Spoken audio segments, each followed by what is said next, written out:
اعوذ باللہ من الشیطان الرجیم، بسم اللہ الرحمن الرحیم۔ السلام علیکم خواتین حضرات، امید ہے آپ سب لوگ اللہ تعالیٰ کے فضل و کرم سے خیریت سے ہوں گے۔ دعا کرتے ہیں کہ یا اللہ ہمارے جتنے بھائی بہن درد میں تکلیف میں مبتلا ہیں ان سب کی تکلیف پریشانیاں دور فرما دے، آمین۔ بھائیوں اور بہنوں، درد کوئی بھی ہو بہت ہی تکلیف دہ ہوتا ہے، گندا ہوتا ہے۔ آج میں آپ لوگوں کو سر کے درد کا ایک ایسا روحانی علاج بتانے لگا ہوں۔ اگر آپ کے سر کے آدھے سر میں درد ہو یا پورے سر میں درد ہو تو اس کے لیے یہ عمل بہت ہی مفید ہے۔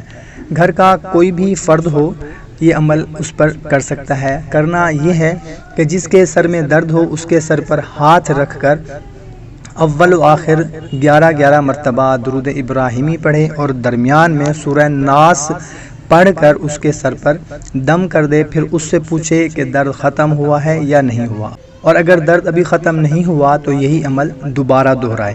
پھر دوسری مرتبہ دم کرنے کے بعد پھر اس سے پوچھے کہ اگر آپ کا درد ختم ہو گیا ہے تو ٹھیک ہے، اگر درد ختم نہیں ہوا تو پھر تیسری مرتبہ بھی یہی عمل دہرا کر اس کے سر پر دم کر دے۔ انشاء اللہ تعالیٰ جتنا بھی شدید درد ہوگا، جتنا بھی تکلیف دہ درد ہوگا، آدھے سر کا درد ہو یا پورے سر کا درد ہو، انشاء اللہ تعالیٰ فوری ختم ہو جائے۔ بھائیوں اور بہنوں، کوئی بھی عمل کریں تو یقین کامل کے ساتھ کیا کریں کہ ہم یہ عمل کرنے لگے ہیں، انشاء اللہ تعالیٰ اس عمل کے کرنے سے، اس وظیفہ کے کرنے سے ہمیں فائدہ ہوگا۔ اگر آپ کے دل میں شک ہوگا تو کوئی بھی آپ عمل کر لیں، کوئی بھی وظیفہ کر لیں، اس کا آپ کو فائدہ نہیں ہوگا۔ کوشش کیا کریں کہ جو بھی بات آپ کو اچھی لگتی ہو اپنے دوسرے دوستوں رشتہ داروں تک بھی لازمی صدقہ جاریہ سمجھ کر پہنچایا کریں۔ تو ہمیں دیں اجازت، ملتے ہیں ایک نئی ویڈیو میں۔ اللہ حافظ۔